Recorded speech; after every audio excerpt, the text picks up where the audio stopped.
e o que eu vou falar aqui é o que já foi conversado aqui nos Estados Unidos, prestem muita atenção, eu já ouvi muito a esse respeito, e não é uma hipótese, mas é um fato.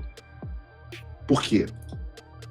Esta obtenção de 41 assinaturas deixa Davi Alcolumbre em uma posição muito ruim.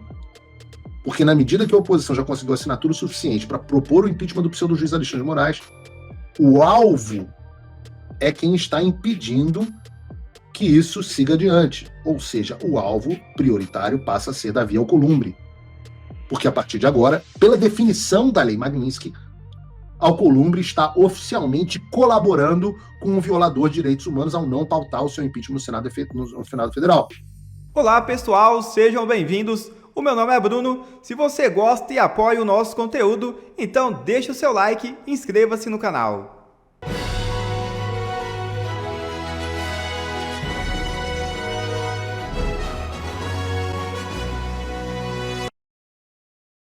Trump exige renúncia de CEO da Intel por relação com a China. É isso mesmo. O presidente dos Estados Unidos diz não haver outra saída para a empresa. O presidente Donald Trump demandou que o diretor executivo da Intel renuncie o cargo imediatamente. O republicano alega que o chefe da empresa de tecnologia americana, Lip Buten, está altamente em conflito com as funções do cargo por conta de sua relação com as empresas chinesas. Abre aspas. O CEO da Intel está altamente em conflito e deve renunciar imediatamente. Fecha aspas. Escreveu o presidente dos Estados Unidos em sua rede social nesta quinta-feira. Os republicanos questionam os laços de Tem com a China, uma vez que ele investe em empresas de tecnologia do país asiático. Ainda em suas redes sociais, Trump afirmou que não há outra solução para este problema, ou seja, a renúncia do cargo do diretor executivo. Assessor de Trump faz ameaças a aliados de Moraes, fortemente aconselhados a não auxiliar. Darren Beatty afirma que o ministro é o principal arquiteto do complexo de censura e perseguição ao ex-presidente Jair Bolsonaro. Abre aspas. Os flagrantes abusos de direitos humanos cometidos por Moraes lhe rendeu uma sanção global Magnitsky do presidente Trump. Os aliados de Moraes na Suprema Corte e em outros lugares são fortemente aconselhados a não auxiliar ou encorajar o comportamento sancionado de Moraes. Estamos monitorando a situação de perto. Fecha aspas. Escreveu Biden em inglês no X. E Eduardo Bolsonaro diz a aliados que Mota e Alcolumbre serão alvos de sanções dos Estados Unidos. Medida ocorreria para punir chefes do legislativo caso não aceite se sentar na mesa de negociação com bolsonaristas. A aliados, o deputado Eduardo Bolsonaro avisou que os presidentes da Câmara, Hugo Mota, e do Senado, Davi Alcolumbre, podem ter seus vistos de acesso aos Estados Unidos cassados até o final desta semana, caso não aceite se sentar à mesa com bolsonaristas para estabelecer acordos em relação à pauta legislativa. Os avisos de que não acabou por aqui também estão em curso. Vejam o que escreveu o vice-secretário de Estado norte-americano ontem à noite. O ministro Alexandre de Moraes, na verdade, eu acho que não é nem vice-secretário, é um Senior Official for Public Democracy, oficial sênior para diplomacia pública. O que ele disse foi o seguinte: o ministro Alexandre de Moraes é o principal arquiteto do aparato de censura e perseguição dirigido contra Bolsonaro e seus apoiadores.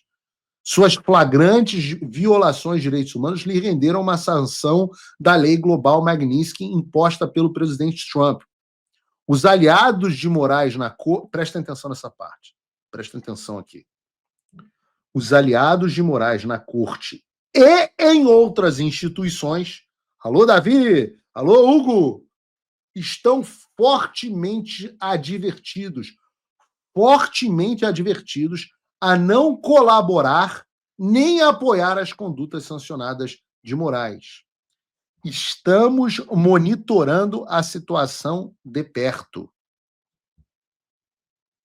Alô, Gilmar Mendes, alô, Barroso, alô, Mota, alô, Alcolumbre. Isto não é uma ameaça do Paulo Figueiredo. Paulo Figueiredo não comanda o tweet do oficial sênior da diplomacia pública, ou mesmo da embaixada dos Estados Unidos no Brasil, que republicou. Então, eu repito, nós temos com Trump e Rubio um departamento de Estado transparente que age na luz. Não tem complô escondido aqui nas sombras. Polícia Federal que quer me investigar, vamos falar disso no programa de hoje. Tá tudo aí na cara de vocês. Os avisos estão sendo dados. Não tem brincadeira, não tem tic-tac. Ninguém mais pode, em sã consciência, achar que os Estados Unidos não estão falando sério. E eles estão avisando. E quem achar que a consciência não vai chegar, vai se ferrar em dobro. Eu diria, por outro lado, que nem todo mundo é estúpido. E há gente esperta que entendeu a situação. Vejam, por exemplo, esses dois casos. O CEO, na semana passada, do Bradesco, dizendo que eles não vão discutir a lei Magnitsky, mas vão cumpri-la. Esse é o CEO do Bradesco. E agora, recentemente, na tarde de ontem, o CEO do Itaú dizendo que eles cumprem rigorosamente as leis de todas as jurisdições em que se encontram, inclusive a americana. Ou seja, é Magnitsky. Vem Magnitsky, leva esse dinheiro. Ou seja, conta no Bradesco e no Itaú, o Alexandre já pode esquecer. E as demais virão em curso, os grandes bancos ditam os caminhos. E eu já disse aqui no programa, avisei a vocês há um tempo para que as sanções sejam enforced, né, sejam colocadas em prática. As coisas estão acontecendo exatamente da forma que nós dissemos que aconteceria. Pouco a pouco, todos esses poderosos da elite financeira brasileira vão soltando a mão do Alexandre e percebendo que, se não se opuserem a ele, vai ficar muito, muito caro. A conta vai ficar muito, muito cara. E a gente está vendo uma mudança muito grande, significativa, no apoio do Alexandre. Isso não está restrito ao contexto empresarial ou financeiro. Até a mídia. Vê se vocês acham, eu mandei no grupo de pauta, acho que acabou não entrando, mas coloquem aqui para mim na tela, a Globo, notícia de que a Globo estaria mudando a sua linha editorial, abandonando palavras como extrema-direita. A Globo.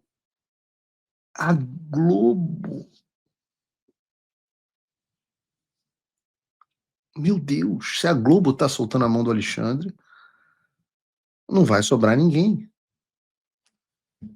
Vocês de casa, vocês que estiveram nas ruas no último domingo, eu falei que as ruas fariam diferença. O ambiente político mudou. Houve uma renovação na energia e na disposição da classe política em lutar pelas pautas mais importantes para o Brasil hoje, que são o quê? O impeachment do Alexandre de Moraes e a anistia ampla, geral e restrita.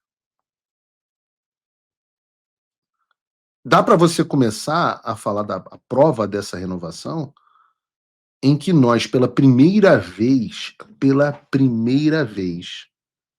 nós chegamos ao número mínimo de assinaturas para o impeachment do Alexandre de Moraes. Nós chegamos às 41 assinaturas. Até o momento. Porque nós temos 41 senadores a favor do impeachment, 21 em cima do muro e 19 contrários. E nós nunca chegamos a esse número impressionante. E eu tenho que ser absolutamente sincero com vocês. Eu não acho que o impeachment vai acontecer agora. Pode deixar na tela ainda, Bruno. Eu não acho que o impeachment vai acontecer agora. Eu acho até que é mais importante, primeiro, você passar alguns avanços eleitorais, alguns avanços institucionais. O primeiro deles seria o fim do foro privilegiado, porque tira os processos dos deputados federais e senadores do STF. Você já vai ver a mágica nesse placar mudar drasticamente.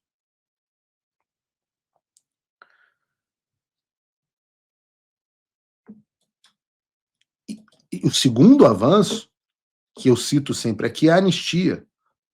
Porque a anistia enfraquece drasticamente o Alexandre. Fortalece o Bolsonaro, fortalece a direita e traz o Centrão com a expectativa do poder em 2026 para o lado de Bolsonaro, para o nosso lado. Então,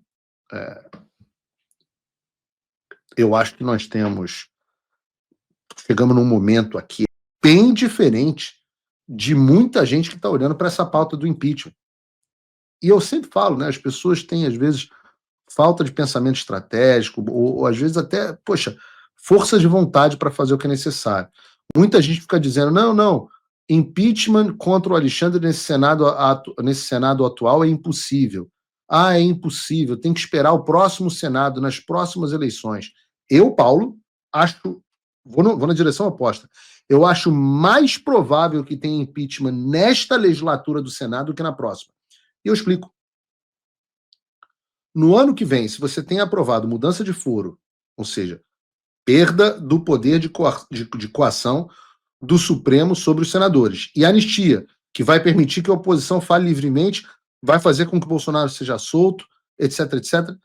E você tem um terceiro componente que pense nisso, 2/3 do Senado disputando a eleição. A maior parte, inclusive, dos senadores que não estão disputando a eleição já estão do nosso lado. Os 2/3 que estão disputando a eleição estão quase todos do lado deles.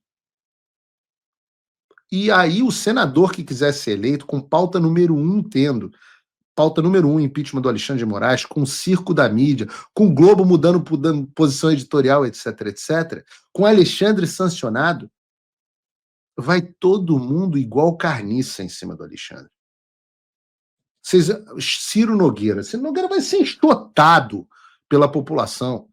Porque quem é de esquerda vai querer votar no cara que não apoia o impeachment e quem é de direita vai querer votar no cara que apoia o impeachment. Então não vai sobrar espaço para posição dúbia.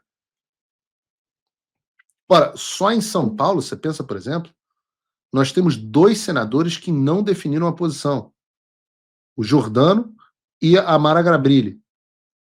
No Paraná, nós temos um, que é o Flávio Arnes. No Mato Grosso do Sul, nós temos a Soraya Trambique. No Acre, a gente tem o Sérgio Petecão, que ainda não definiu a posição, e por aí vai. No Rio a gente tem o Romário, mas o Romário, o povo do Rio fez a cagada, com apoio do Bolsonaro, de reeleger para o Senado na última eleição. Então, vai ter o Flávio e o Portinho, que já estão do nosso lado.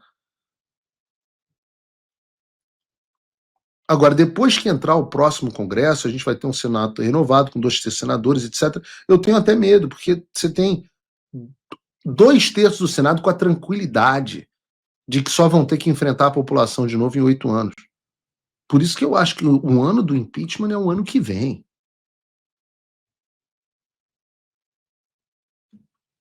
E, claro, além da discussão eleitoral, tem a Lei Magnitsky. Né? E o que eu vou falar aqui é o que já foi conversado aqui nos Estados Unidos, prestem muita atenção, já ouvi muito a esse respeito, e não é uma hipótese, mas é um fato. Por quê? Esta obtenção de 41 assinaturas deixa Davi Alcolumbre em uma posição muito ruim. Porque na medida que a oposição já conseguiu assinatura suficiente para propor o impeachment do pseudo-juiz Alexandre de Moraes, o alvo é quem está impedindo que isso siga adiante. Ou seja, o alvo prioritário passa a ser Davi Alcolumbre.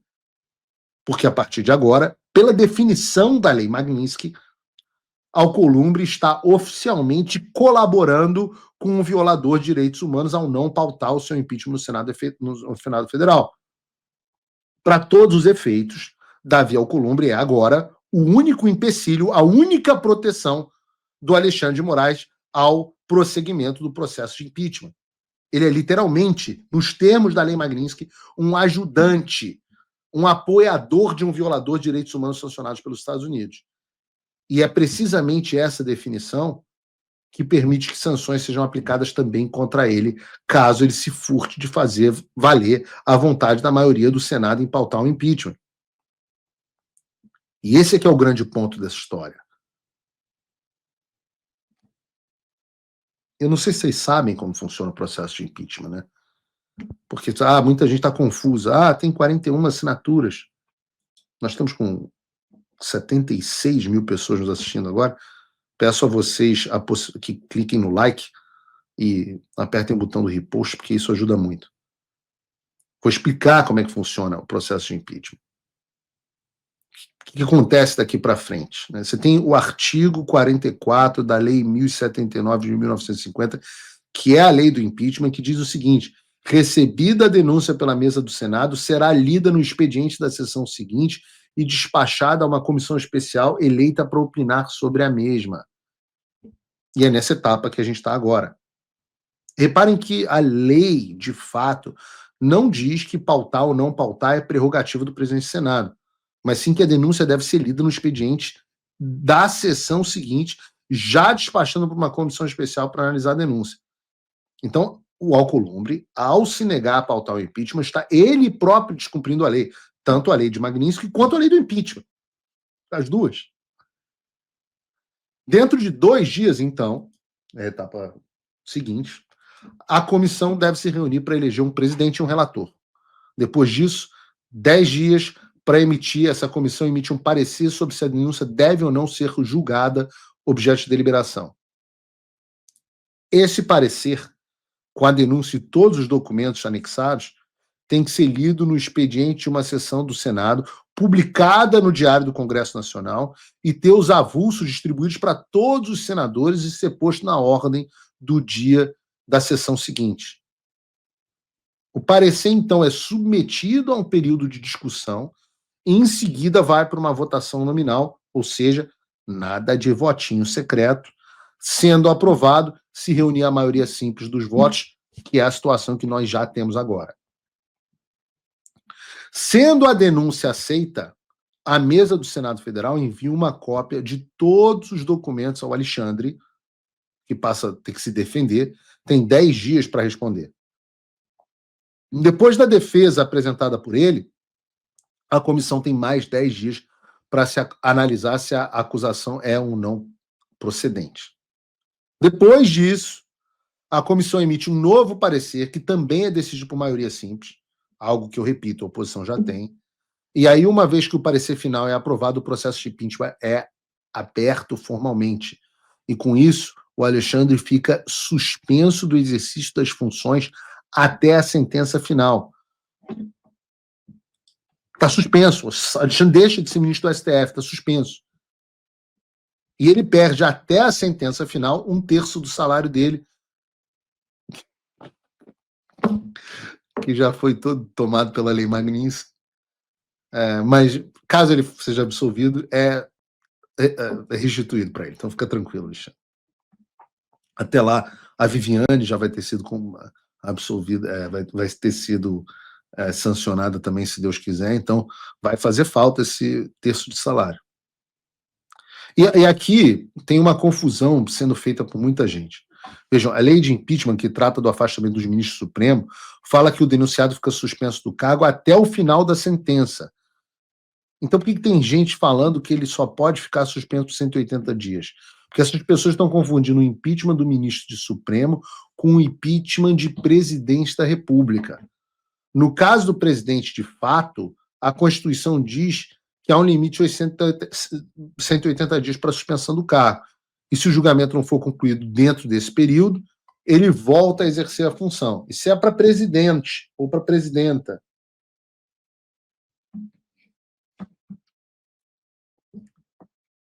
Mas não para ministro do STF. Ministro do STF não tem isso. Então, em teoria, claro que no Xandaquistão tudo pode mudar, mas em teoria o afastamento dele é até o fim do julgamento.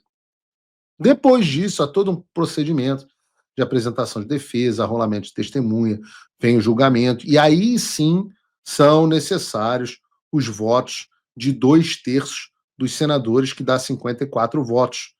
E caso nós tenhamos os 54 votos, o Alexandre é condenado, ele perde o cargo definitivamente e também fica impedido de exercer funções públicas. Caso a gente não tenha os 54 votos, infelizmente o Alexandre passa a ser absolvido, e aí nós teremos uma longa lista de senadores que vão ser sancionados pela Lei Magnitsky por terem dado apoio a um violador de direitos humanos.